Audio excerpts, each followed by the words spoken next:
नमस्कार साथियों, जय हिंद जय भारत। स्वागत है आप सभी का ऑल एग्जाम डिस्क पे। मैं हूं रोहित खरा। दोस्तों, एमपी सेट के फॉर्म जो हैं आज से स्टार्ट हो चुके हैं।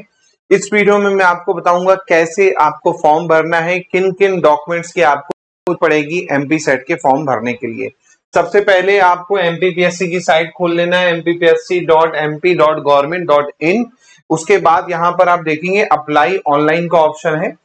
इस पे ही जैसे आप क्लिक करेंगे तो एक पेज आपको यहाँ पर देखने को मिल जाएगा। अब इस पेज में आप देखेंगे तो यहाँ पर क्या है, एडवर्टाइजमेंट एमपी सेट की दिखेगी और यहाँ लिंक दिखेगा। जैसे इस लिंक पे आप क्लिक करेंगे दोस्तों, तो यहाँ पर सबसे ऊपर आप देख पा रहे होंगे मध्य प्रदेश राज्य पात्रता परीक्षा 2025 करके यहाँ पर आपको दिख रहा होगा, है ना। इसको मैं थोड़ा सा जूम कर लेता हूं ताकि आपको और अच्छे से जो है ये दिख पाए, है ना।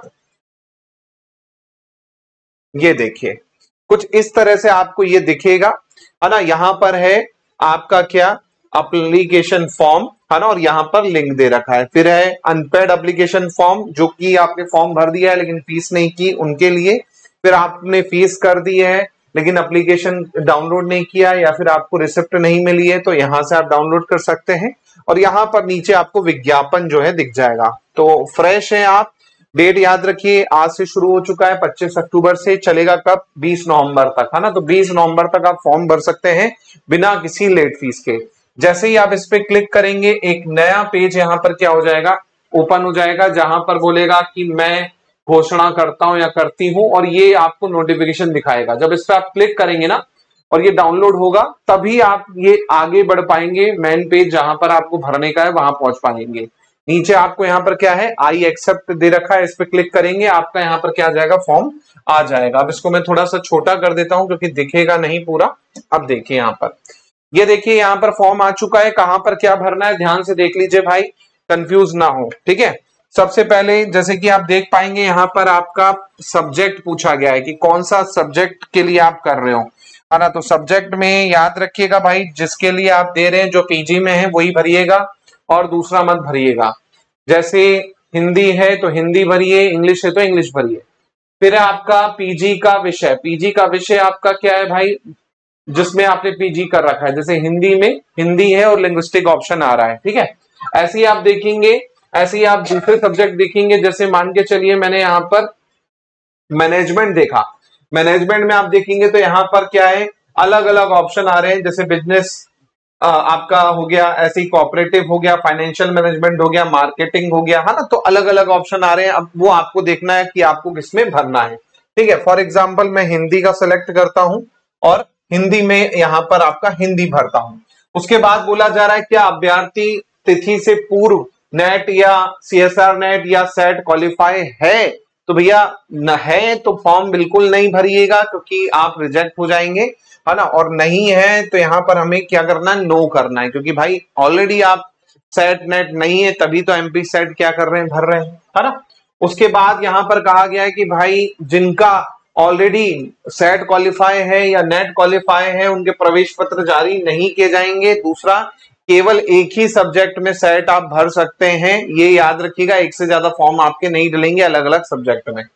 फिर यहाँ पर है परीक्षा में सम्मिलित होने के लिए चुनाव करना है कि भाई आपने पीजी कंप्लीट कर लिया है तो ऊपर वाला ऑप्शन चुनेंगे, और अगर आपका फाइनल ईयर है ना, रिजल्ट आना बाकी है फाइनल ईयर का, तो आप नीचे वाला ऑप्शन चुनेंगे। जैसे कंप्लीट है तो कंप्लीट कर लीजिए। फिर है आप पीएचडी वाले हैं, अगर है तो यस कीजिए और नहीं है तो नो कर दीजिए, है ना। उसके बाद यहाँ पर आपका प्रथम नाम, है ना, ये सब आपका क्या होगा, हाई स्कूल या हायर सेकेंडरी की मार्कशीट, 10वीं और 12वीं जो में नाम है ना, उसी के आधार पर आपको क्या है यहाँ पर भरना है ना। तो यहाँ पर आपका प्रथम नाम आ जाएगा, यहाँ पे मध्य नाम आ जाएगा और यहाँ पर अंतिम सरनेम आ जाएगी या मेल फीमेल आ जाएगा। यहाँ पर आपकी जन्म तिथि वो अपने हिसाब से जो है क्या करेगा, ले लेगा, है ना। इसके बाद यहाँ पर पिता का नाम, उसके बाद यहाँ पर माता का नाम भरना है। फिर आता है आपका विवाह संबंध, तो अगर आप विवाहित हैं तो यस कीजिएगा और नहीं है तो नो कीजिएगा। जैसे मैं विवाहित हूं तो यस कर रहा हूं, या पत्नी का नाम भाई जो भी है आप वो डालना। उसके बाद बच्चे अगर हैं तो भाई बच्चों की संख्या डालना, अंतिम बच्चे की जन्म तिथि पूछेगा वो डाल दीजिएगा, है ना। उसके बाद तलाकशुदा विधुर विधवा है तो भाई यस या नो करिएगा। फिर आता है आपका मूल सूचना का विवरण, अगर आप मध्य प्रदेश के रहने वाले हैं, मध्य प्रदेश के मूल निवासी हैं तो यस कीजिएगा। उसके बाद फिर आपकी कैटेगरी आ जाएगी, जैसे मेरी कैटेगरी यूआर में आती है तो भाई यूआर में चूज करूंगा मैं, है ना। उसके बाद अगर आपकी ओबीसी है तो उसमें आपको creamy layer, non creamy layer आ जाएगा, है ना। उसके बाद आपका अगर एससी एसटी ओबीसी है तो यहाँ पर जाति का नाम का ऑप्शन आएगा, वहां पर आपको जाति का नाम डालना है। फिर आते दिव्यांग में, तो भाई अगर आप पीएच कैटेगरी से हैं तो यस कीजिएगा, वरना नो कर दीजिएगा। नो करने के बाद आपको, अगर नो करेंगे तो पूरा वो हो जाएगा, अगर आप पीएच कैटेगरी से हैं तो पूरा आपको डिटेल में भरना पड़ेगा कि भैया आपका प्रमाण पत्र क्या है ना, प्रमाण पत्र कब जारी हुआ, कितने % आपको क्या है दिव्यांगता है ना, तो ये आपको भरना पड़ेगा। इसके बाद आता है अन्य विवरण। अन्य विवरण में दंड तो नहीं मिला भाई आपके, उसको कोई एफआईआर तो नहीं है, परीक्षा से आपको निकाला तो नहीं है, आपराधिक रिकॉर्ड तो नहीं है ना, आपने खून खराबा तो नहीं कर रखा है, ये आपको देना है। जनरली क्या करेंगे यहाँ पर, नो भरेंगे। इसके बाद आता है परीक्षा के केंद्र का चयन। तो भाई 4 यहाँ पर केंद्र विकल्प में दे रखे हैं, जैसे भाई मैं पहला इंदौर चुनूंगा, है ना, दूसरा भोपाल चुन लूंगा पास में, या उज्जैन चुन लूंगा, जो आपके शहर के पास रहे वो चुनिएगा आप, जो यहाँ पर दे रखा है। जैसे उज्जैन है तो उज्जैन चुन सकते हो आप, है ना। फिर आता है यहाँ पर आपका शैक्षणिक विवरण। शैक्षणिक विवरण में आप देखिए क्या क्या भरना है। तो भाई पहले है 10वीं में आपका आ जाएगा हाई स्कूल, फिर यहाँ पर ग्रेड वाला है तो ग्रेड पे क्लिक कीजिएगा, डिवीजन वाला है तो डिवीजन पे क्लिक कीजिएगा। उसके बाद विषय ऑल सब्जेक्ट हो जाएगा। यहाँ पर पूर्णांक आ जाएंगे, टोटल कितने मिले, 500 में से जनरली आपका 10वीं का होता है, 500 में से कितने वो मिले।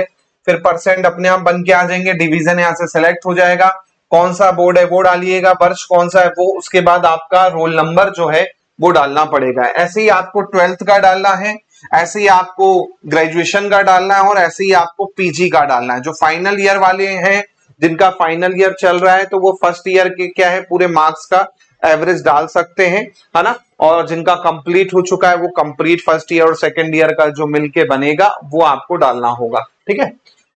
इसके बाद यहाँ पर अगर आपका सीजीपीए है ना, तो उसी हिसाब से आपका क्या है टिक करना है कि आपने कोई कन्वर्जन में गलती तो नहीं की, क्योंकि भाई 55% यूआर को और 50% बाकी के लिए क्या है मिनिमम क्राइटेरिया है कि पीजी में आपका इतना होना चाहिए, वरना आप नहीं कर पाएंगे, ठीक है। इसके बाद आप देखेंगे यहाँ पर आपका वर्तमान पता आ जाएगा। वर्तमान पता में राज्य, है ना, जिला पता आ गया आपका, पिन कोड, लैंडमार्क आ जाएगा। फिर स्थायी पता और वर्तमान पता सेम है तो यस कर दीजिएगा। उसके बाद यहाँ पर फोटो आपको अपलोड करनी है, जो कि 20 KB से 100 KB से ज्यादा नहीं होनी चाहिए, है ना, साइज में। इसके बाद यहाँ पर आपको सिग्नेचर करना है, जो कि 10 KB से 100 KB से ज्यादा नहीं होना चाहिए। चूज करने के बाद क्या करेंगे, अपलोड करेंगे। फिर यहाँ पर मोबाइल नंबर और यहाँ पर ईमेल आईडी डालना है। यहाँ पर घोषणा में यस कर देना है। उसके बाद यहाँ पर वेरिफिकेशन करके क्या करेंगे, नेक्स्ट करेंगे। आपको क्या है एक पेज दिखाएगा, उस पेज में आपको क्या है बताएगा कि हाँ आपने इंफॉर्मेशन भरी है, इसमें कोई करेक्शन तो नहीं करना, सब सही है, यस करेंगे। उसके बाद आपका क्या हो जाएगा, पे ऑनलाइन का ऑप्शन आ जाएगा।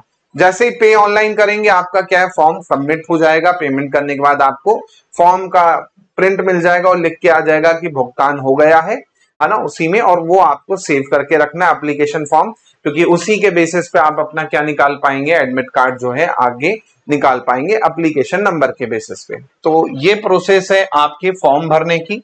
और डॉक्यूमेंट्स में मैंने आपको बता ही दिया क्या क्या डॉक्यूमेंट्स यहाँ पर अभी लगेंगे, जिनको आपको ध्यान रखना है ना। 10वीं से लेके पीजी तक के रोल नंबर आपको लगेंगे, वो आपको ध्यान रखना है, ठीक है। अब बात करते हैं एग्जाम की। तो एग्जाम जैसे कि आप सभी को पता है दोस्तों, 11 जनवरी को एग्जाम डेट आपकी हो चुकी है ना, 11 जनवरी।